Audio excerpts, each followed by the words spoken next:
أما بعد فأعوذ بالله من الشيطان الرجيم وألف بين قلوبهم لو أنفقت ما في الأرض جميعا ما ألفت بين قلوبهم ولكن الله ألف بينهم إنه عزيز حكيم. கண்ணியத்திற்குரிய பெரியோர்களே, அன்பார்ந்த தாய்மார்களே, சகோதர சகோதரிகளே, அல்லாஹு ஜல்ல ஷஅனு வ தஆலாவின் பேரருளால் அவனுடைய மார்க்கத்தை அவன் வழங்கியிருக்கிற திருமறை குர்ஆன், அந்த குர்ஆனின் விளக்க உரையாக விளக்கி வாழ்ந்து வழிகாட்டிய நமது தலைவர் முஹம்மது ஸல்லல்லாஹு அலைஹி வஸல்லம் அவர்களுடைய விளக்க உரையான ஹதீஸ் ஆகிய இரண்டு அடிப்படையிலே நாம் அவற்றை தெரிந்து கொள்வதற்காக இப்படி ஒரு நிகழ்ச்சி நாம் எல்லாம் ஏற்பாடு செய்து கூடியிருக்கிறோம்.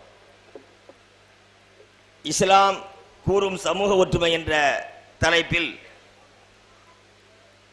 திருமறை குர்ஆனும் ஹதீஸ் சொல்கின்ற ஒரு சில விஷயத்தை கூறி நான் விடைபெறுகிறேன்.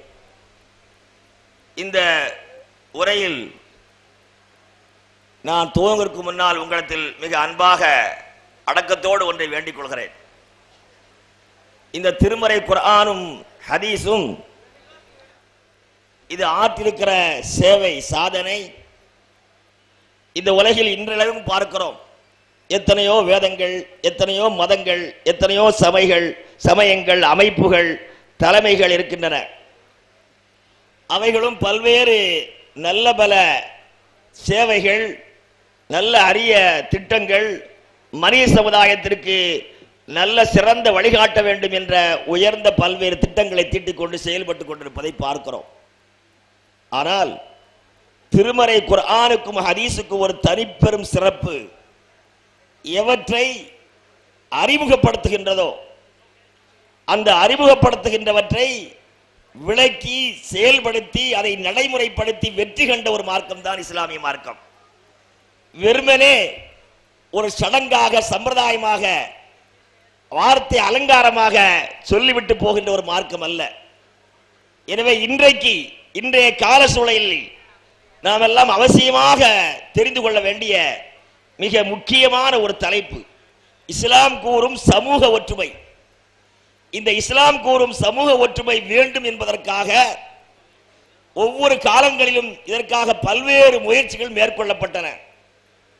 நாமும் கடந்த ஒரு 15-20 ஆண்டுகளாக, அதற்கு முன்னால் நாம் பல்வேறு கொள்கைகளில், சிந்தனைகளில் அல்லது சிந்தனையே இல்லாமல் இருந்து கொண்டிருந்தோம். அந்த 15 ஆண்டுகளுக்கு பிறகு ஒற்றுமை என்றால் என்ன, இஸ்லாம் என்றால் என்ன, சமூகம் என்று எதற்கு அங்கீகாரம் வழங்க வேண்டும் என்றெல்லாம் தெரிந்து கொள்கிற வாய்ப்பினை பெற்றோம். இந்த வாய்ப்பினை பெற்ற நாம் மிகப்பெரிய ஒரு பொறுப்புக்கு சொந்தக்காரர்கள் என்பதை இங்கு வந்திருக்கிற ஒவ்வொருவரும் நினைவு கொள்ள வேண்டும். இந்த கூட்டத்திலே கலந்து கொள்கின்ற ஒவ்வொருவரும் நாம் மிக முக்கியமான ஒரு பொறுப்புக்கு சொந்தக்காரர்கள். ஒரு பொறுப்புணர்வோடு நடந்து கொள்ள வேண்டும். அந்த பொறுப்பு எப்படிப்பட்ட பொறுப்பு என்றால், நாமெல்லாம் முதல் மனிதர் ஆதம் அலைஹிஸ்ஸலாமில் இருந்து உலகத்தில் கடைசியாக பிறக்கின்ற மனிதன் வரை எல்லோரும் ஒன்று திரட்டப்படுகின்ற ஒரு நாள். அந்த நாளில் அந்த பொறுப்பு பற்றி விசாரிக்கப்படுகின்ற மிக முக்கியமான ஒரு பொறுப்பு என்பதை நினைவில் கொள்ள வேண்டும். பொறுப்பற்றவர்களாக நாம் நடந்து கொள்வதால் தான் சமூகத்தில் பல்வேறு தீமைகள், பல்வேறு கொடுமைகள், பல்வேறு அனாச்சாரங்கள். இந்த கொடுமைகளுக்கெல்லாம் முக்கியமான காரணம் பொறுப்பற்ற தன்மைதான்.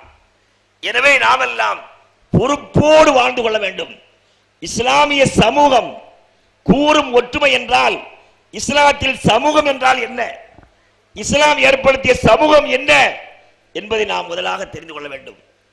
நபிகள் நாயகம் ரசூலுல்லாஹி ஸல்லல்லாஹு அலைஹி வஸல்லம் நபியாக அனுப்பப்படுகிற அந்த காலத்தில் இருந்த நிலை, இஸ்லாமிய மார்க்கத்திற்கு எல்லாவற்றுக்கும் முன்னோடி ஒரே சமூகம்தான்.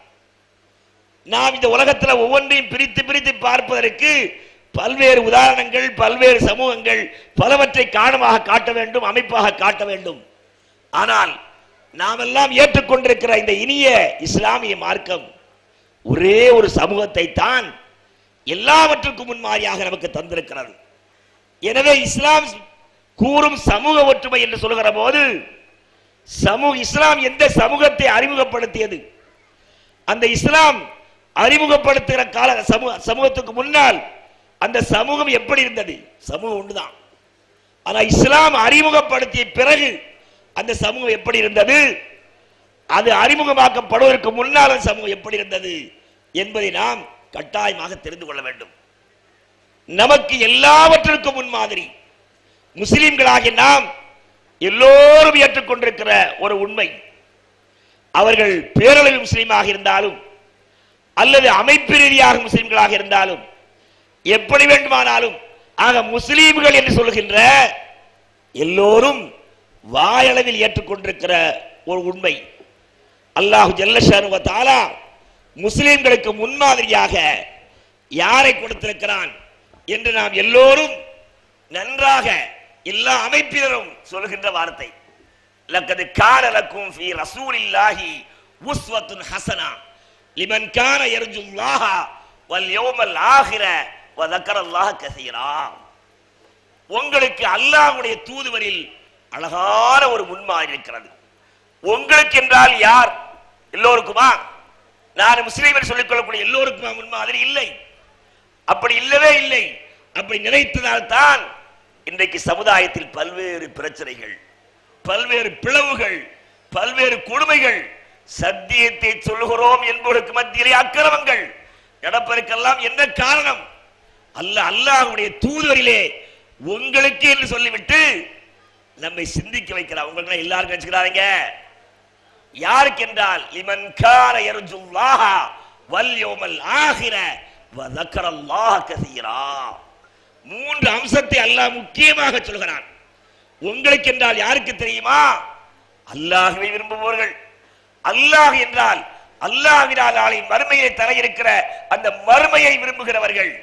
அல்லாஹ்வையும் மறுமையை நான் விரும்புகிறேன் என்று சொல்லிவிட்டு சும்மா இருக்கிறார்கள். வ ذكرல்லாஹ கஸீரா. அவருடைய எல்லா சொல்லுக்கும் செயலுக்கும் அல்லாஹ்வை நிறைத்து பார்க்கக்கூடியவர்களுக்கு அல்லாஹ்வுடைய தூதரில் அழகான ஒரு முன்மாதிரி இருக்கிறது என்று அல்லாஹ் ஜல்ல ஷானு வ தஆலா நம்முடைய திருமறை குர்ஆன் மூலமாக மிக அழகான ஒரு முன்னுதாரணத்திலும் தந்திருக்கிறான். மற்ற சமுதாயத்திற்கெல்லாம் கிடைக்காத, மற்ற சமுதாயங்கள்லாம் தடுமாறி போயிருக்கிறதுக்கான காரணம் இதுதான். ஆனால் நாம் அல்லாஹ்வுடைய தூதரை முன்மாதிரியாக கொண்டவர்கள். அந்த தூதர் எப்படிப்பட்டவர் என்பது நமக்கு எல்லோருக்கும் தெரியும். அவர்கள் தலைவராக ஆக்கப்படுவதற்கு முன்னாலும் தலைவராக ஆன பிறகும் சமுதாய மக்களால், எல்லா சமூகத்து மக்களாலும் அங்கீகரிக்கப்பட்டவர்கள்.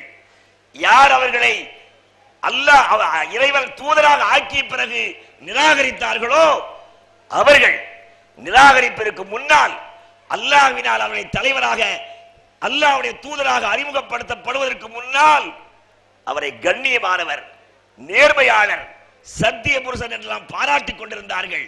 அப்படிப்பட்ட ஒருவர் தலைவராக ஆக்கப்பட்ட பிறகு இந்த சமுதாயத்தில் எப்படிப்பட்ட சமூகத்தை உருவாக்கினார்கள் என்பதுதான் மிக முக்கியமான ஒரு அம்சம். இந்த அம்சத்தை நாம் எல்லாம் கடைபிடிக்க வேண்டும். திருமறை குர்ஆனை சொல்கிற போது ஒரு சில சந்தர்ப்பங்களில் சொல்லுகின்ற எனக்கும் கேட்கின்ற உங்களுக்கும் ஒரு சில வினா மனதில் எழும். இது யாரை பற்றி சொல்கிறார்? இது எவரை பற்றி பேசுகிறார்? இதையெல்லாம் சொல்ல வேண்டுமா என்றெல்லாம் சில கோலங்களில் தோன்றும். ஆனால் அது போன்ற உணர்வு நமக்கு வரக்கூடாது. குர்ஆன் காட்டுகின்ற வழிக்கு, அல்லாஹ்வுடைய தூதர் அறிமுகப்படுத்திய நடைமுறைக்கு மாற்றமாக எவருடைய வாழ்க்கை இருந்தாலும் அவையெல்லாம் நிராகரிக்கப்பட வேண்டும், அது அகற்றப்பட வேண்டும், அதற்காக பாடுபட வேண்டும் என்ற உணர்வு நம்முடைய உள்ளத்திலே வர வேண்டும் என்ற அன்பான வேண்டுகோளோடு இந்த சமுதாயத்தில் இஸ்லாம் காட்டிய ஒற்றுமை என்ற தலைப்பில் நாம் நுழைவதற்கு முன்னால் நாம் எல்லோரும் திரும்பவும் சொல்கிறேன், நாம் எல்லாவற்றுக்கும் முன்மாதிரியாக அல்லாஹ்வுடைய தூதரை முன்மாதிரியாக கொண்டவர்கள். இன்னைக்கு நமக்கு எல்லாம் நல்லா தெரியும். இன்னைக்கு நம்ம முஸ்லீம் ஒரு இஸ்லாமியர் கூட்டம் நடத்துறாங்கன்னு சொன்னா ஒரு காலத்தில் பார்த்தீங்கன்னா எல்லாம் தொப்பி போட்டு ஜெகஜோதியா பார்த்த சபையில் எங்க பார்த்தாலும் தொப்பியா இருக்கும். அது இன்னும் கொஞ்சம் பேடுதல் சொல்றதா இருந்தா பெரிய பெரிய தலப்பாவெல்லாம் கட்டியிருப்பாங்க. அதுதான் முஸ்லீம் இஸ்லாமிய கூட்டம் என்று ஒரு காலத்தில் நாம் நினைச்சிருந்தோம்.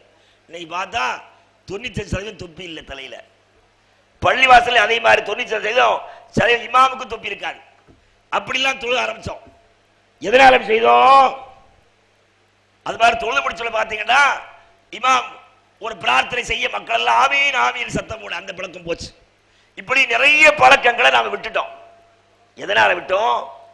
நாம கண்டுபிடிச்சு நம்ம மனசுக்கு இதெல்லாம் சந்தோஷமா இருக்குது என்றா விட்டோம்? இல்லை, அல்லாஹ்வுடைய தூதர் இப்படி எல்லாம் அறிமுகம் செய்யவில்லை என்று நாம் விட்டோம். அதனால நாம் எப்போதுமே நம்முடைய உள்ளத்துல அடித்தளத்திருக்க வேண்டிய முக்கிய உணர்வு, நான் ஒரு இஸ்லாமியன், நான் ஒரு முஸ்லிம் என்று வருகிறவன் எதை எடுத்துக்கொண்டாலும் தலைப்பாக எடுத்துக்கொண்டாலும் அல்லாஹ்வுடைய தூதரை முன்மாதிரியாக கொள்ள வேண்டும்.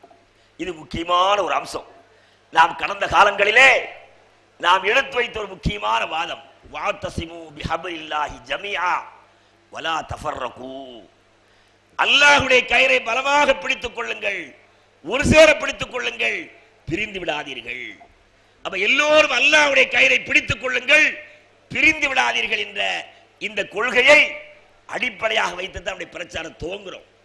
காரணம், முஸ்லீம்கள் என்று சொல்லிக் கொண்டிருந்த நம்முடைய நாம் ஒவ்வொரு காலத்தில் பல மார்க்கத்தின் பெயரால் பல பிளவுகளாக பிரிந்து சின்ன பின்னப்பட்டிருந்த நமக்கு மத்தியிலே அதற்கு முக்கியமான காரணம் இந்த குர்ஆனை பற்றி பிடிக்க வேண்டிய முறையை தெரியாதனால்தான் என்ற அந்த கருத்தை புரிந்து கொண்டதால் அன்று இருந்த அந்த கொடுமை அகல வேண்டும் என்பதற்காக நாம் செய்த பிரச்சாரம். அப்படி பிரச்சாரம் செய்யும் போது அந்த பிரச்சாரத்தை முன்வைக்கிற போதெல்லாம் நாம் எடுத்து வைத்த சில வாதங்கள், பிஹப்லில்லா என்றால் அல்லாஹ்வுடைய கயிறு, அல்லாஹ்வுடைய கயிறை நீங்கள் பற்றி பிடித்துக் கொள்ளுங்கள், பிரிந்து விடாதீர்கள் என்று சொல்லி இந்த சமுதாயத்தில் தவறான ஒரு அர்த்தத்தை சொல்லிக் கொண்டிருக்கிறார்கள் என்று தெரியப்படுத்தினோம். முஸ்லீம் லீக் என்று வைத்துக் கொண்டிருக்கிற அரசியல்வாதிகளும் மார்க்க ரீதியான மார்க்க அறிஞர்களும் வஅத்தஸிமு பிஹப்லில்லா என்று சொல்ல தவறவில்லை, ஆனால் அர்த்தத்தை தவறாக சொன்னார்கள். ஒற்றுமை என்னும் கயிறை பற்றி பிடித்துக் கொள்ளுங்கள் என்றார்கள். அப்ப அவங்க நம்ம கேளியா, ஒற்றுமைக்கு எதப்பா கயிறு? அப்படி ஒரு கயிறுண்டா காற்று நாங்களாம் பிடிக்கிறோம் என்று சொல்லி அப்படி ஒரு கயிறே இல்லை. ஒற்றுமைக்கு என்று ஒரு கயிறை அல்லாஹ் இறக்கி வைக்கவில்லை. அல்லாஹ் பிஹப்லில்லா என்று சொல்கிறான், அல்லாஹ்வுடைய கயிறை பிடித்துக் கொள்ளுங்கள் என்று சொல்கிறான் என்று நாம் விளக்கி சொன்னோம். அப்போது மார்க் அறிஞர்களாக ஹபுல் என்ற வார்த்தையுடைய பொருளை பார்த்தார்கள். அது அல்லாஹ்வுடைய கயிறு தான் என்பதை எல்லாம் தெரிந்து கொண்டார்கள். ஆனாலும் என்ன சொன்னாங்க தெரியுமா? நாங்கள் வேற்றுமையிலேயே ஒற்றுமை காண்கிறோம். நாங்கள் ஒரு பெரிய குண்டு புய போட்டான், வேற்றுமையில் ஒற்றுமை காண்கிறோம் நாங்கள். ஆனா ஒரு சில ஒற்றுமை இருந்துச்சு அவங்கள்ட்ட. இப்ப அதுகளை பத்தி பேச வேண்டியதில்லை. வேற்றுமையில் ஒற்றுமை காண்க சொல்லிக் கொண்டு ஒரு சில விஷயங்களை ஒன்றுபட்டு இருந்தாங்க. நம்ம அதெல்லாம் தவறு. அந்த ஒற்றுமைக்கு பேர் ஒற்றுமை அல்ல. உண்மையான ஒற்றுமை எது தெரியுமா என்று ஆரம்பிச்சு அல்லாஹ்வுடைய கயிறை பற்றி பிடிச்சதுனால ஒரு சமுதாயம் உருவாச்சு. சுப்ஹானல்லாஹ். அல்லாஹ்வுடைய கயிறை பற்றி பிடிப்பதினால் ஏற்பட்ட சமுதாயம் எப்படி இருக்கும் என்பதை நபிகள் நாயகம் ரசூலுல்லாஹி ஸல்லல்லாஹு அலைஹி வஸல்லம் உடைய வாழ்வு நமக்கு தெளிவுபடுத்துகிறது. அல்லாஹ் தான் வணக்கத்திற்குரியவன். அல்லாஹ்வுடைய தூதர் முஹம்மது ஸல்லல்லாஹு அலைஹி வஸல்லம் தான் வழிகாட்டி என்ற கொள்கையை ஏற்றுக்கொண்டவர்கள் அந்த கொள்கையை அன்றைக்கு பகிரங்கமாக சொல்வதற்கு முடியாமல் தடுமாறினார்கள். ஒரு சிலர் தடுமாற்றம் இல்லாமல் தைரியமாக சொன்னவர்கள் கடுமையான அடிமைகளுக்கு ஆளாக்கப்பட்டார்கள், மிகப்பெரிய துன்பத்திற்கு ஆளாக்கப்பட்டார்கள். ஓராண்டு, ஈராண்டு, 3 ஆண்டு அல்ல, தொடராக 13 ஆண்டு காலங்கள் அன்றைக்கு அல்லாஹ்வை ரப்பாக, இறைவனாக, முஹம்மது ஸல்லல்லாஹு அலைஹி வஸல்லமை அல்லாஹ்வுடைய தூதராக ஏற்றுக்கொண்டவர்கள் தொடராக பல்வேறு தொல்லைகளுக்கும் கஷ்டங்களுக்கும் சிரமங்களுக்கும் ஆளாக்கப்பட்டார்கள். அதன் உச்சகட்டமாக, கடைசி கட்டமாக அவர்கள் பிறந்த ஊரையே, அவர்கள் கட்டிய மனைவியே அந்த கொள்கைக்கு எதிராக இருந்தால், தான் ஈட்டிய பொருளாதாரம் அவற்றையெல்லாம் திறந்துவிட்டு மதீனாவுக்கு குடிவேற வேண்டும் என்ற கடமை அல்லாஹ் விதித்தான். ஹிஜ்ரத் என்ற ஒரு கடமை அல்லாஹ் தஆலா கடமையாக்குறான். நாடு துறக்க வேண்டிய கடமை. அதை ஏற்றுக்கொண்டு ஒரு சமூகம் அல்லாஹ் தான் ரப்பு, முஹம்மது ஸல்லல்லாஹு அலைஹி வஸல்லம் நபி என்று ஏற்றுக்கொண்ட ஒரு சமூகம் அங்கிருந்து புறப்படுகிறது. இந்த சமூகம் யார்? அல்லாஹ்தான் ரப்பு, முஹம்மது ஸல்லல்லாஹு அலைஹி வஸல்லம் வழி, அல்லாஹ்வுடைய தூதரை ஏற்றுக்கொண்டார்கள். இவர்கள் தான் அல்லாஹ்வுடைய கயிறை ஒரு சேர பற்றி பிடித்துக் கொண்டவர்கள், பிரியாதவர்கள் என்பதற்கு முன்னுதாரணம். நீங்க வேற எங்கேயும் பாருங்க, முன்னுதாரணம் பார்க்கவே முடியாது. அல்லாஹ்வுடைய கயிறை பற்றி பிடிப்பது என்றால் என்ன? அல்லாஹ் குர்ஆனை கயித்துல கட்டி விட்டான், இந்த குர்ஆனை பிடிச்சுக்கங்க, இந்த வந்துருச்சு எல்லாம் சேர்ந்து பிடிச்சு அல்லாஹ் சொல்லல. நபிகள் நாயகத்துக்கே குர்ஆன் இறங்கிய தெரியவில்லை. இக்ரா பிஸ்மி ரப்பிக்கல் லதீ ஹலக் என்ற அத்தியாயம் இறங்கிய போது பயந்து கொண்டு வீட்டுக்கு ஓடினார்கள். மூடி போடுங்கள், மூடி போடுங்கள், என்னவோ எனக்கு அழி வருகிறது என்று பயந்து ஓடினார்கள். அப்ப குர்ஆன் அல்லாஹ்வுடைய தூதருக்கே தெரியல.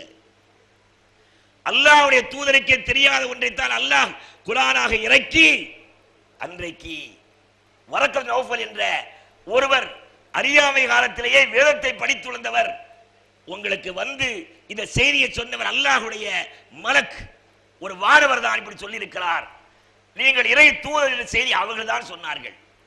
அப்படியானால் குர்ஆனை பற்றி பிடிப்பேன் சொன்னால் குர்ஆனை போய் பிடிக்கிறது இல்ல, பிடிக்க முடியாது. அந்த குர்ஆனை பற்றி பிடிங்க சொன்னவங்க எல்லாம் பிரிஞ்சு விட்டாங்க. ஆகவே குர்ஆனை பற்றி பிடிக்க முடியாது என்பதை நமக்கு நல்ல தெரியும். அப்ப எதை பற்றி பிடிக்கிறது? அப்ப இதுதான் நாம் குர்ஆன் ஹதீஸ் நல்ல சிந்தனை செய்யுங்க. எப்பவெல்லாம் நம்முடைய ஒவ்வொரு சொல்லுக்கும் செயலுக்கும் குர்ஆன் ஹதீஸ் என்ற வெளிச்சத்தை தவறவிடுகிறோமோ அங்கெல்லாம் பிரச்சனைகள், அங்கெல்லாம் பிளவுகள், அங்கெல்லாம் பல்வேறு தொல்லைகள் ஏற்படுவதை நாம் பார்க்கலாம். அதனால குர்ஆனை நீங்கள் பற்றி பிடித்துக் கொள்ளுங்கள் என்பதற்கு பொருள் என்ன என்பதை நாம் விளங்க வேண்டுமானால் அல்லாஹ்வுடைய தூதர் அந்த குர்ஆனை பற்றி பிடிப்புக்கான விளக்கம் என்ன சொன்னார்கள் என்பதுதான் முக்கியமான ஒன்று. அப்ப அல்லாஹ்வுடைய தூதர் எதை மார்க்கமாக கொண்டு வந்தார்களோ, எதனை குர்ஆனாக படித்து காட்டினார்களோ அதனை ஏற்றுக்கொண்டு அவர்களோடு சங்கமமானார்களே, அவர்கள்தான் ஒற்றுமையான சமுதாயம். அவர்கள்தான் குர்ஆனை கடைபிடித்த சமுதாயம், பிரியாமல் பிடித்த சமுதாயம் அவர்கள்தான். அந்த குர்ஆனை பிரியாமல் பற்றி பிடித்த அந்த சமூகம் எப்படி வாழ்க்கை நடத்தியது என்பதை நாம் பார்க்க வேண்டும். நபிகள் நாயகம் ஸல்லல்லாஹு அலைஹி வஸல்லம் காலத்தில் வாழ்ந்த வரலாறு நமக்கு எல்லோருக்கும் தெரியும். அன்றைக்கு பல்வேறு தலைமைகள், பல்வேறு அமைப்புகள், பல்வேறு பிரிவினைவாதங்கள் இருந்தன. அவைகளெல்லாம் அல்லாஹ்வை ஏற்றுக்கொண்டவர்கள் தான். அதை நம்ம எல்லாரும் நல்லா தெரிஞ்சுக்கணும். அல்லாஹ்வை ஏற்றுக்கொண்டவர்கள் தான் அவர்கள் எல்லாம். எந்த நமக்கு நல்ல வரலாறு நல்ல தெரியும். கதீஜா ரலியல்லாஹு தஆலா அன்ஹா தான் இஸ்லாத்தில் முதலாக வந்த பெண்மணி. அவங்க இஸ்லாத்து வருவதற்கு முன்னாலேயே நபிகள் நாயகம் ஸல்லல்லாஹு அலைஹி வஸல்லமுக்கு ஆறுதல் சொல்கிற போது வல்லாஹி என்று தான் சொன்னார்கள். அல்லாஹ்வின் ஆணையாக லா யுஸீகல்லாஹு அபதா, அல்லாஹ் உங்களை ஒருபோதும் இழிவுபடுத்த மாட்டான். அப்ப அல்லாஹ்வுடைய நம்பிக்கையோடு தான் கதீஜா ரலியல்லாஹு தஆலா அன்ஹா இருந்தார்கள். ஏன்? அல்லாஹ்வுடைய தூதரை ஒழித்து கட்ட வேண்டும் என்று சபதம் தீட்டிய அபூ ஜஹல் பத்ர் யுத்தத்துக்கு புறப்படுகிற போதும் வல்லாஹி என்று சொல்லிவிட்டு தான் புறப்பட்டார். அல்லாஹ்வின் சத்தியமாக இந்த முகம்மதை அவரை ஏற்றுக்கொண்டவரை பூண்டோடு அழித்து ஒழிக்கின்ற காலம் வந்துவிட்டது என்று தான் சொல்லி சென்றான். ஆக நபிகள் நாயகம் ஸல்லல்லாஹு அலைஹி வஸல்லம் அவர்களுடைய நபி என்று அறிமுகப்படுத்துவதற்கு முன்னால் அல்லாஹ்வை நம்பியவர்கள் இருந்தார்கள். ஆனால் அல்லாஹ்வை நம்பியவர்கள் பல்வேறு தலைமையின் கீழ், பல்வேறு கொள்கையின் கீழ், பல்வேறு வணக்க முறைகளை கொண்டவர்களாக இருந்தார்கள். எப்போது அல்லாஹ் திருமறை குர்ஆனை இறக்கி இக்ரா பிஸ்மி ரப்பிக்கல் லதீ ஹலக் என்ற ஆயத்தை முதல் அறிமுகம் செய்தானோ அன்றைக்கு அந்த நபிகள் நாயகம் ஸல்லல்லாஹு அலைஹி வஸல்லம் அந்த வசனத்தை படித்து விளக்கினார்களோ, அதை யாரெல்லாம் கேட்டார்களோ, அதை கேட்டு தொடராக வந்தார்களோ அவர்களெல்லாம் ஐக்கியமான ஒரு அமைப்பு தான் இஸ்லாம் கூறும் ஒற்றுமையான சமூகம்.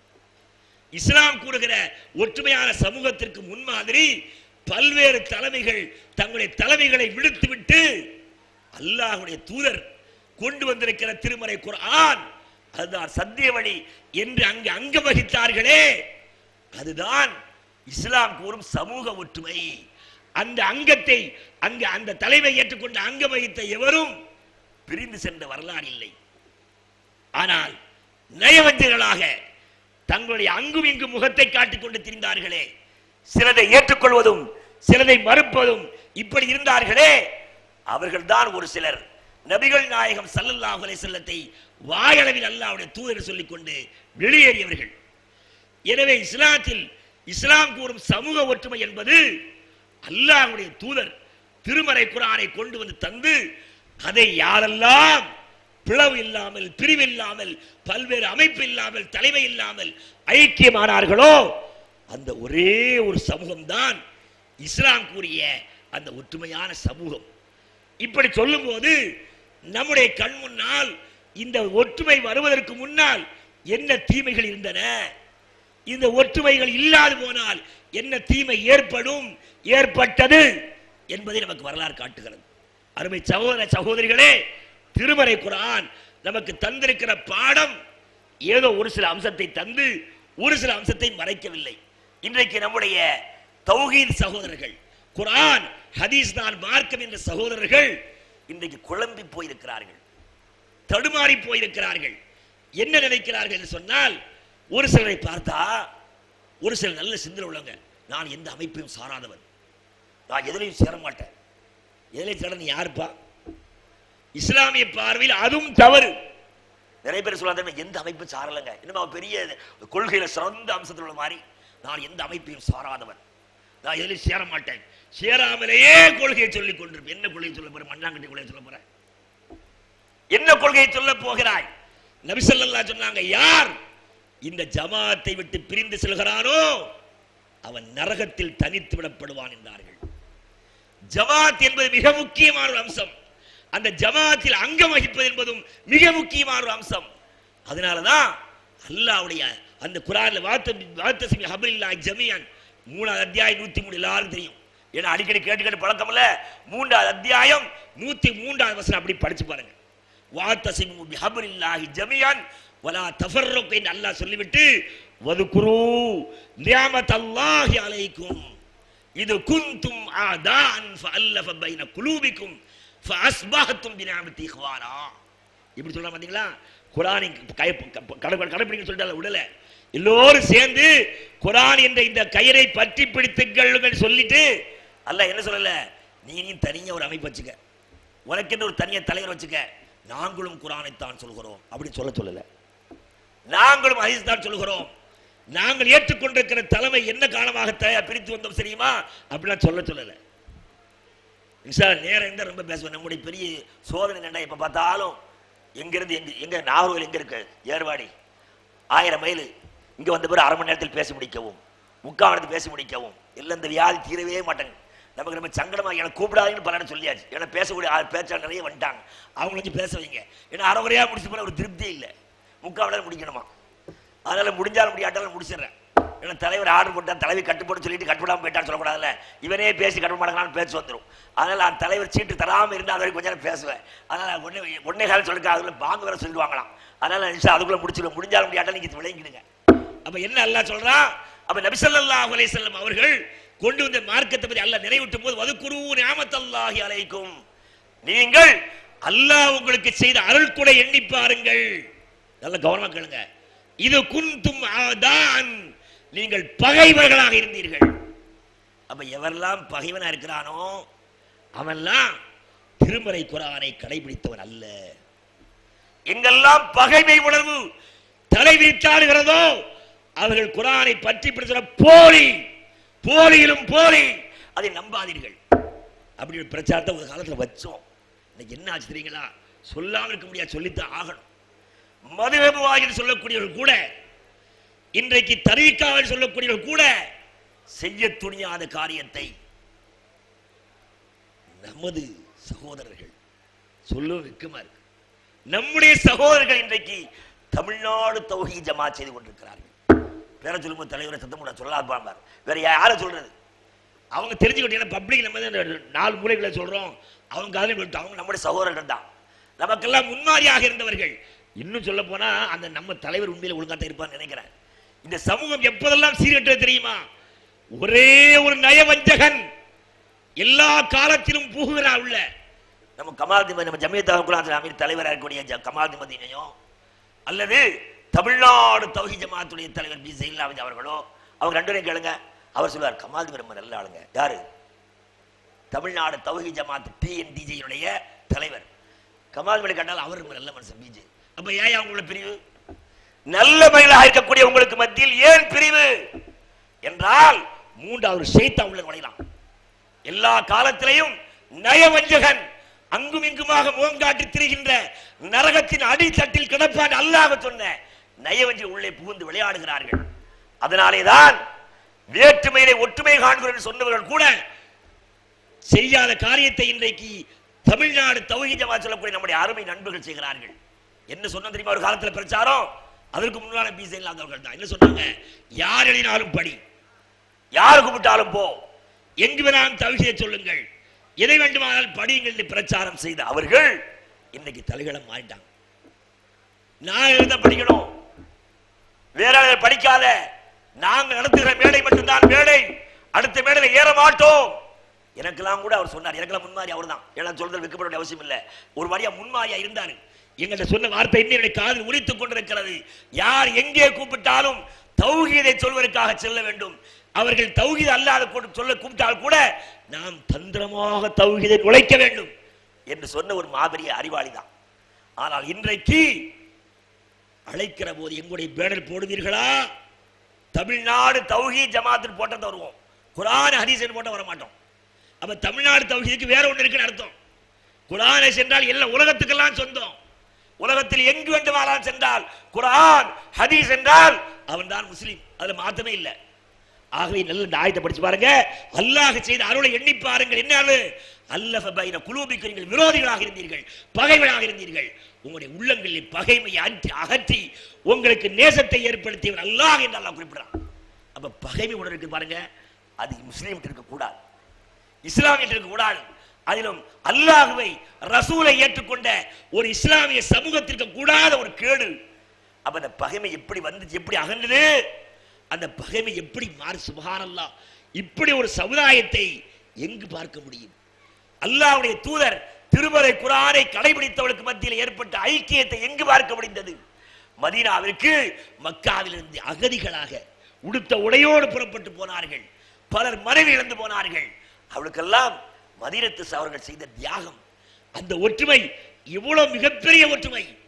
அவர்கள் பெண் பித்து பிடித்தவர்கள், பல மனைவிகளை மணந்து கொண்டவர்கள். இன்னைக்கு கூட நமக்கு நம்மளை பார்த்து துளுக்குங்க 4 மனைவி கட்டுவான்னு சொல்ற, நம்மளை பார்த்து சொல்ற நம்ம அப்பாவி ஒரு மனைவி கட்டிட்டு நம்ம படுற பாடு பெரிய திண்டாட்டமா இருக்கு. 2வது கெட்ட போறோம்னா அவன் அறுவாள் தூக்குறப்பா, ஒன்னை வெட்டிட்டு அவளை வெட்டிடுவாங்கடா. அப்படி பொம்பளை நம்ம நாட்டில் இருக்கான்.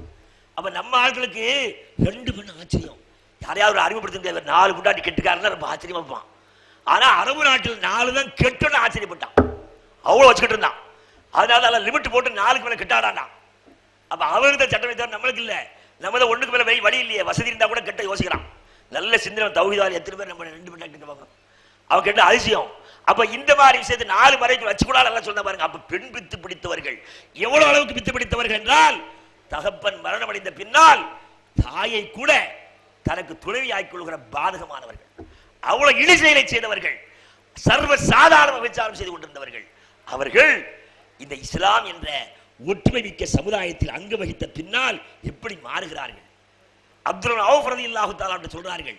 ஒரு சகோதரர் மதீனா சகோதரர் சொல்கிறார், நீங்கள் விரும்பினால் என்னுடைய மனைவியில் ஒரு மனைவி விவாகரத்து செய்து மனமுடி தருகிறேன். சுப்ஹானல்லாஹ், இப்படி ஒற்றுமை வருமா? மனைவியை பெண்ணாசை மண்ணாசை பொன்னாசை பிடித்து அலைவதுதான் உலகத்தில் உள்ள பழக்கத்தை பார்க்கிறோம். ஆனால் பொருளையும் கொடுத்தார்கள், மண்ணையும் கொடுத்தார்கள், மனைவியும் கொடுக்க வந்தார்கள். என்னுடைய மனைவி உங்களுக்கு விருப்பம் இருந்தால் தருகிறேன் சொல்லி மனமுடி தந்தார்கள். இப்படிப்பட்ட ஒற்றுமையை ஏற்படுத்திய அந்த உண்மைதான், பகைமை அகற்றிய அந்த ஒற்றுமைதான் சமூக ஒற்றுமை, இஸ்லாமிய சமூக ஒற்றுமை. அப்படிப்பட்ட ஒற்றுமை நாமளும் அனுபவிச்ச ஒரு காலத்துல. சுப்ஹானல்லாஹ், இந்த திருமறை குர்ஆனும் ஹதீஸும் தான் மார்க்கம் என்று ஏற்றுக்கொண்டதை ஏதோ கன்னியாகுமரியிலே ஒரு பாதிப்பு ஏற்பட்டு விட்டால் சென்னையில் இருக்கக்கூடியவர்கள் உடனே தொடர்பு கொள்வார்கள், என்ன பாதிப்பு என்பார்கள். முடிந்தால் அங்கே வருவார்கள், பொருளாதார உதவி செய்வார்கள், பாதிக்கப்பட்டவருக்கு என்ன துணை செய்வார்கள் அதெல்லாம் செய்தார்கள். இதுதாங்க இஸ்லாம் காட்டிய சமூக ஒற்றுமை, இஸ்லாம் கூறும் சமூக ஒற்றுமை. இன்னும் நாம் படித்தோம், நபிகள் நாயகம் ஸல்லல்லாஹு அலைஹி வஸல்லம் பள்ளியில் இருக்கிற போது ஒருவர் பசித்து வருகிறார். அல்லாஹ்வின் தூதரே எனக்கு பசிக்கிறது, பசிக்கு உணவுதாரம் என்கிறார்கள். அல்லாஹ்வின் தூதர் தன்னுடைய மறைவீட்டுக்கெல்லாம் அனுப்பி இந்த இந்த பசியாளிக்கு உணவு இருக்கிறதா என்று கேட்டு வருகிற போது தண்ணீரை தவிர வேறு ஒன்றுமில்லை என்பதுதான் பதில் வந்தது. இதன் தலைவர் நிலைமை. இன்னைக்கு நம்ம தலைவர்கள்லாம் சுகமாக எல்லாம் எந்த தலைமையும் குறைவில்லை. நல்ல சுகமா இருக்கிறாங்க. ஆனா நம்ம நபி ஸல்லல்லாஹு அலைஹி வஸல்லம் தலைமை மாமனிதரை பற்றி பேசக்கூடியவங்களும் அழகா பேசுறாங்க. ஆனா மாமனிதனுடைய ஒரு சின்ன வாழ்க்கை கூட வரல. நபி ஸல்லல்லாஹு அலைஹி வஸல்லம் ஒண்ணு இல்லைன்னாங்க. ஒன்னில போனா சொன்னாங்க. உடனே கேட்டாங்க, அல்லாஹ்வின் விருந்தினருக்கு உங்களில் யாரையும் உணவளிக்க இருக்கிறீர்களா என்று கேட்டார்கள். ஒரு அல்லாஹ்வின் தூதரை நான் அளிக்கிறேன். வீட்டில் என்ன இருக்குன்னே தெரியல. இருந்தாலும் சொல்லிவிட்டு ஓடினார் வீட்டுக்கு. நம்ம போக முடியுமா? விருந்தாலும் முதல்ல சொல்லணும். ஒரு ஆளை கூட்டு வர போறேன், இல்லைன்னா அவர் நம்மளே வெளியே விட்டுருவா, கதை முடிடுவா. எங்கட சொல்லாம என் கூட்டு வந்தீங்க. நல்ல இடத்துல சிலப்பம் நல்ல தயார் கொடுக்கணும் ஆசை உள்ள இருப்பாங்க. ஆனா ஒன்றுமே இல்லாமல் ஓடுகிறார் வீட்டிற்கு. அல்லாஹ்வின் தூதர் ஒரு விருந்தாளி தர இருக்கிறார்கள், உணவு இருக்கிறதா என்றார்கள். உங்களுக்கு உணவில்லை, எனக்கு உணவில்லை, குழந்தைகளுக்கு தான் உணவு இருக்கின்றார்கள். சுப்ஹானல்லாஹ். அப்ப என்ன சொன்னாரு? உனக்கு குழந்தைகளுக்குள்ள உணவை குழந்தைகளுக்கு கொடுக்காதே, அவனை எப்படியாவது தூங்க வைத்து விடு. அல்லாஹ் அவனை விருந்தாளி நான் அழைத்து வர இருக்கிறேன், அவருக்கு உணவை கொடுப்போம். அவரும் நான் உண்ண உட்கார்கிற போது நீ விளக்கி அணைத்து விடு என்றால் அங்கு விருந்து கொடுக்கிறோம் சேர்ந்து உண்பதை அவர்கள் பிரியமாக ஒரு நடைமுறையாக கருதினார்கள்.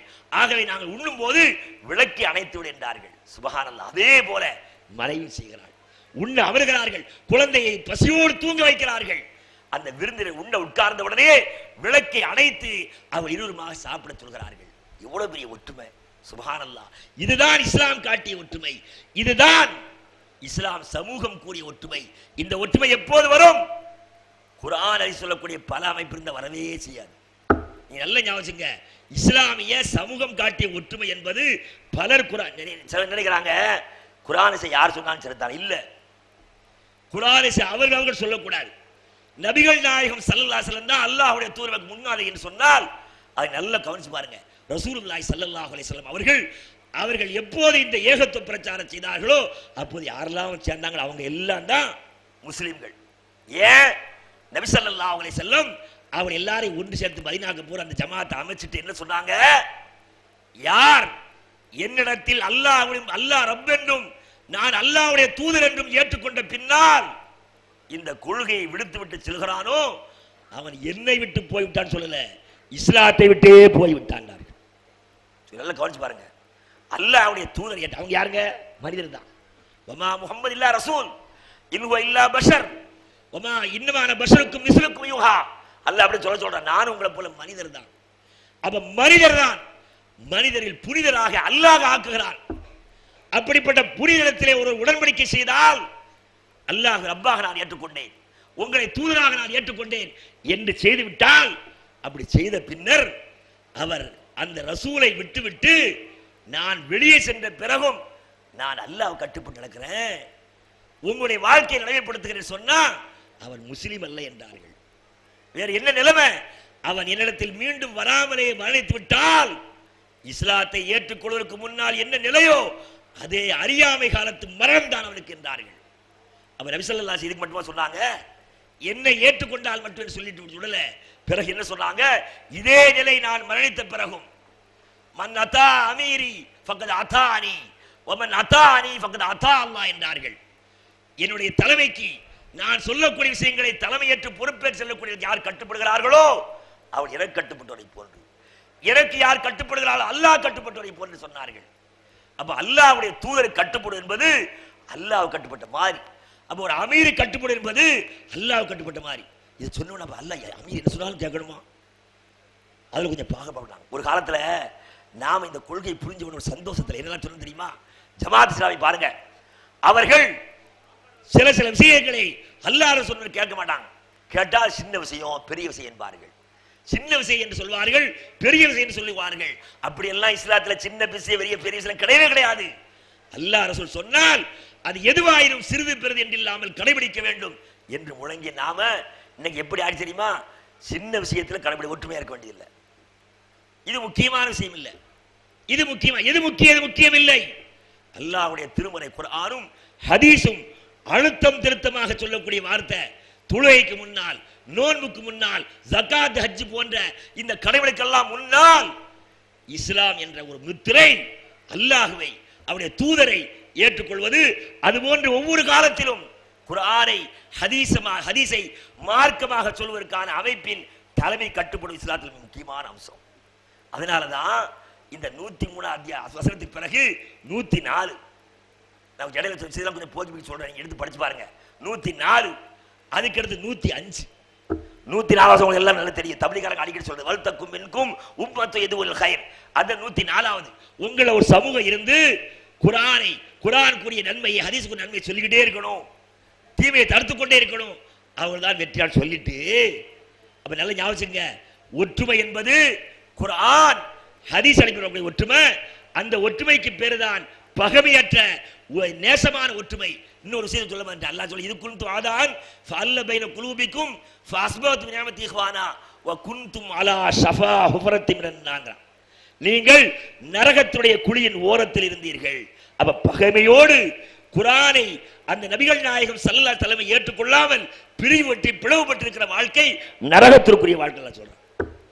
அதனால 104வது அப்படி சொல்லி 105 என்ன சொல்றான். நல்ல நீ ஆயத்தை படிச்சு பாருங்க, சொல்றது கூட கஷ்டமா தான் இருக்கும், ஆனா ஆயத்தை நீ படிச்சு பாருங்க. வலா தகூனு கல்லதீன தஃபர்ரகு வஹ்தலஃபு மின் பாதி மா ஜாஅஹுல் பையினாத் உலாயிக லஹும் அஸாபுன் அஸீம் யௌம தபியது wujuhun வ தஸ்வது wujuh ஃபஅம்மல் லதீன ஸ்வத்தத் wujuhum அகஃபர்தும் பாத ஈமானிக்கும் ஃபذூகுல் அஸாப பிமா குன்தும் தக்ஃபுரூன்.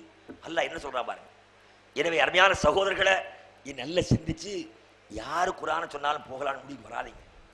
குர்ஆனையும் ஹதீஸையும் சொல்வதற்காக இந்த தமிழகத்தில் முதல்ல எந்த அமைப்பை நாம் தேர்வு செய்தோமோ அந்த அமைப்பட்டு போகக்கூடாது. இந்த தலைப்பில் இன்னொரு விஷயம் இருக்கு, என்னன்னா அதிகாரம் உள்ள அமீர் அதிகாரம், அதெல்லாம் பொய்.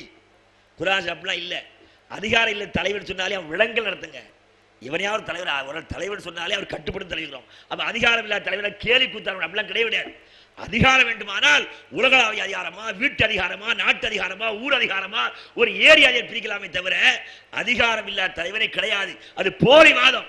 அதை எங்கேயும் எப்போ நான் சொல்ல தயார். அந்த தலைப்பு நுழையில இந்த ஆயத்தோட சொல்லி முடிச்சுக்கிற பாருங்க.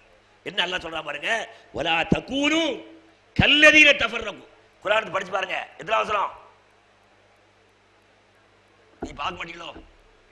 105 ஏன் சொல்றேன்டா, நம்ம ஆளுங்க குர்ஆனை பார்க்கறது இல்லை. அதனாலதான் யார் என்ன சொன்னாலும் தலையாற்ற கொண்டு வர வேண்டாம். தக்லீதை ஒழிக்கணும்னு வந்த கூட்டம் நம்ம. இன்னைக்கு தக்லீதுல முக்கியமான தக்லீத் உருவாயிட்டான். என்ன சொன்னாலும் அவர் சொன்னாலும் சரி, அவர் சொன்னா ரைட் என்று சொல்லக்கூடிய ஒரு கூட்டம் உருவாகிட்டு இருக்குது. அதுக்கு என்ன காரணம்? குர்ஆனை எடுத்து படிக்காததான். ஆனா 105 படிச்சு பாருங்க. அல்லாஹ் சொல்றான் வலா தகூனு கல்லதீன தஃபர்ரகு வஹ்தலஃபு மின் பாதி மா ஜாஅல் பையினாத். நீங்கள் தெளிவான ஆதாரம் வந்த பின்னர் யார் பிளவுபட்டு பிரிந்து போனார்களோ அவர்களை போல ஆகிவிடாதீர்கள். அப்ப அல்ல எவ்வளவு சொல்றாங்க, தெளிவான ஆதாரம். நாமெல்லாம் தமிழ்நாட்டில் உங்களெல்லாம் சொல்லி என்ன நான் சொல்லிக்கிறேன், இந்த தௌஹீத் என்ற இந்த ஏகத்துவத்துக்கு முன்னால தர்காவில் போய் கபூர்ல அந்த கபூர் அடங்கியிருக்கிறதுக்கு முன்னால பணிவோடு பல நிமிடங்கள் பல நேரங்கள் உட்கார்ந்து அவருடைய ஞானம் எனக்கு கிடைக்கிறது உட்கார்ந்து நான் ஒருத்தன். அவ்வளவு மோசமான ஷிருக்கில் மூழ்கி கிடந்தவன். அப்படிப்பட்ட ஷிருக்கு இருந்தெல்லாம் அல்லாஹ் என்னை காப்பாற்றினான். உண்மையான தௌஹீத் நம்ம தெரிஞ்சு வந்திருக்கிறோம். அப்ப தௌஹீத் என்று சொன்னால், ஏகத்துவம் என்று சொன்னால், மனிதநேயம் என்று சொன்னால் எல்லாவற்றிற்கும் அடிப்படை குர்ஆனும் ஹதீஸ் தான். அப்ப குர்ஆன் ஹதீஸின் மூலமாக தெளிவான ஞானம் வந்த பிறகு நீங்கள் பிரிந்து போய் விடாதீர்கள். எல்லா சமூகத்திலையும் பாருங்க, எல்லா சமூகத்திலையும் பார்த்தீங்கன்னு சொன்னா இந்த பிளவு ஏன் வந்துச்சு அல்லாஹ் காணவ சொல்லும் போதெல்லாம் தெளிவான ஞானம் வந்து மட்டும் பிரிஞ்சுக்கிறாங்க. அப்ப ஞானம் இல்லாத காலத்துல ஒற்றுமையோடு இருந்துக்கிறாங்க, சரியான சிந்தனை இல்லாத காலத்துல ஒற்றுமையோடு இருந்துக்கிறாங்க. ஆனால் இந்த சரியான சிந்தனை வந்த பிறகு அது பிரிந்ததுக்கு முக்கியமான காரணம் பகிர் அல்லாஹ், பொறாமை, பெருமை. இவர் சொல்லி நான் கேட்பதா, இவர் சொல்லி நான் கேட்ட நான் என்ன ஆவது என்ன? இந்த பொறாமையும் பெருமையும் தான் பெரிய பெரிய அறிஞர்களை, பெரும் பெரும் சமுதாயத்தை அழித்து ஒழித்ததுக்கு முக்கியமான காரணம் என்று அல்லாஹ் சொல்கிறார். அப்ப அல்லாஹ் என்ன சொல்றான், நீங்கள் இந்த தெளிவான ஞானம் வந்த பிறகு பிளவுபட்டு பிரிந்து போனவர்களை போல பிரிந்து விடாதீர்கள்.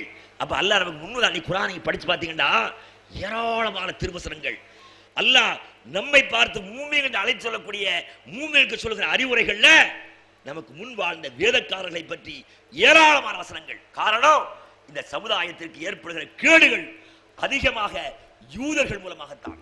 இந்த யூதர்கள் தான் இந்த சமுதாயத்திலே முஸ்லிம்களுக்கு மத்தியில் நபிகள் நாயகம் ஸல்லல்லாஹு அலைஹி வஸல்லம் அவர்களுக்கும் அவரை ஏற்றுக்கொண்ட அருமை சஹாபாக்களுக்கு மத்தியிலே பல்வேறு கேடுகளை நுழைக்க முயற்சித்தவர்கள் இந்த யூதர்கள் தான். அதனால அல்லாஹ் குர்ஆன் மூலமாக நமக்கு எச்சரிக்கை செய்யும் போதெல்லாம் அந்த யூதர்களை சுட்டிக்காட்டி சொல்வான். நீங்கள் அந்த யூதர்கள், வேதக்காரர்கள், தௌராத்தை மூசாவை ஏற்றுக்கொண்டவர்கள் பிரிந்து போறது போல பிரிந்து விடாதீர்கள் சொல்லிட்டு அல்லாஹ் என்ன சொல்றான் பாருங்க. அப்படி பிரிஞ்சு போயிட்டா உலாயிக லஹும் அஸாபுன் அஸீம், அப்படி பிரிந்து போறவர்களுக்கு கொடுமையான தண்டனை இருக்கிறது. எப்போ? யௌம தபியல்லு வுஜூஹுன் வ தஸ்வது வுஜூஹுன், முகங்கள் வெண்மையாகவும் கருமையாகவும் இருக்கக்கூடிய நாளில். அவ முகங்கள் சொர்க்கலோகத்துக்கு வந்த பிறகு, மஹ்ஷர் மைதானம் முடிந்த பிறகு முகங்கள் இரு கோணங்களாக இருக்கும். 2 கட்சி தான், 2 அமைப்பு தான், 2 சொர்க்க நரகம் என்ன அந்த 2 ஒரு சுகம் ஒரு துப்பாக்கியம் தான். இப்படி அல்லாஹ் 2 தான் சொல்லி காட்டுறான். அப்ப நாளை மஹ்ஷர் மைதானத்துல முடிந்த பிறகு சில முகங்கள் பார்ப்பதற்கு பிரகாசமாக வெண்மையாக இருக்கும், சில முகங்கள் கருப்படைந்து புழுதி படைந்து பார்க்க சகிக்க முடியாது இருக்கும். அந்த முகங்கள் யாரு? அவர்கள் தான் பிளவுபட்டு உண்மை சத்தியம் தான் வந்த பிறகு யார் பிளவுபட்டு போயிருக்கிறார்களோ அவர்களுக்கு கொடும் தண்டனை இருக்கிறது என்று அல்லாஹ் சொல்லிட்டு இந்த வார்த்தை நம்ம கவனிக்க வேண்டிய முக்கியமான வார்த்தை. எவருடைய முகங்கள் கருமை அடைந்ததோ அவனை பார்த்து அல்லாஹ் கேட்பானா, கஃபர்தும் பாத ஈமானிக்கும். அல்லாஹ் கேட்கிற கேள்வி, கஃபர்தும் பாத ஈமானிக்கும், நீங்கள் ஈமான் கொண்ட பிறகு காஃபிராகி விட்டீர்களா? சுப்ஹானல்லாஹ். கொஞ்சம் கவனிச்சு பாரு, எதுக்கு அல்லாஹ் சொல்றான்? தொழுகாம சொல்லல, நோன்பு நோக்காதவர்கள் அல்லது ஹஜ்ஜு கடமையை மறுத்தவர் அல்லாஹ் சொல்லல. யார் சத்தியம் இதுதான் உண்மைதான் தெரிந்த பிறகு யார் பிரிந்து வெளியே வருகிறார்களோ அவர்களை பார்த்து அல்லாஹ் மறுமையில கேட்கிற கேள்வி, அக்கஃபர்தும் பாத ஈமானிக்கும், நீங்கள் உண்மையை சத்தியத்தை ஏற்றுக்கொண்ட பிறகு அறிந்து பிரிந்து போய்விட்டீர்களா? ஃபதூகுல் அதாப பிமா குன்தும் தக்ஃபுரூன், எனவே நீங்கள் மறுத்ததின் காரணத்தினால் நீங்கள் இந்த நரகத்தை சுழியுங்கள் என்று அல்லாஹ் சொல்வான் என்று திருமறை குர்ஆன் அல்லாஹ் சொல்லி காட்டும். அப்ப இந்த அருமை சகோதரர்களே, இஸ்லாம் காட்டிய, இஸ்லாம் கூறும் சமூக ஒற்றுமை என்பது இந்த சமுதாயத்தில் ஒற்றுமை ஏற்பட வேண்டும். அதனாலதான் அல்லாஹ் ஜல்ல ஷானஹு வ தஆலா முஹம்மது ஸல்லல்லாஹு அலைஹி வஸல்லம் அவர்களை கூறி அவர்களோடு இருந்த அந்த ஒற்றுமை மிக்க சமுதாயம் சொல்லும் முஹம்மதுர் ரசூலுல்லாஹ், முஹம்மது ஸல்லல்லாஹு அலைஹி வஸல்லம் அல்லாஹ்வுடைய தூதர். வல்லதீன மாஹு, அவர்களோடு அவர்கள் சொன்ன கொள்கை ஏற்றுக்கொண்டவர்கள். வல்லதீன அஷித்தாஉ அலல் குஃபார் ருஹமாஉ பைனஹும், அவர்கள் தங்களை போன்று அல்லாஹ்வை ஏற்றுக்கொண்டவர்களை, ஓரிரை கொள்கையுடையவர்களை அவர்கள் மீது அன்பு செலுத்துவார்கள். பாருங்க, அல்லாஹ் முஹம்மது ஸல்லல்லாஹு அலைஹி வஸல்லம் அவர்களையும் அவர்கள் மூலமாக உருவாக்கப்பட்ட அந்த உண்மையான ஒற்றுமை மிக்க சமுதாயம் எப்படி இருப்பார்கள்? அவர்கள் தங்களுக்கிடையே அன்பாக இருப்பார்கள். அஷித்தாஉ அலல் குஃபார், அல்லாஹ்வை நிராகரிக்கக்கூடியவர்களை, அல்லாஹ்வுடைய மார்க்கத்தை புறக்கணிக்கக்கூடியவர்களை அவர்கள் மீது வெறுப்படைந்திருப்பார்கள் என்று அல்லாஹ் சொல்லி காட்டுகிறான்.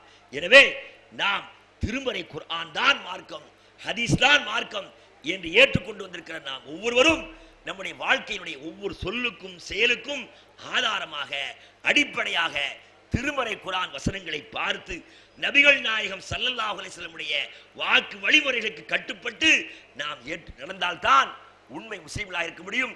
அதற்காக அல்லாஹ் குர்ஆனிலேயே மூமின்களை சொல்லும் போது போலி மூமின்கள், உண்மை மீன்களை சொல்லி காட்டுறான்.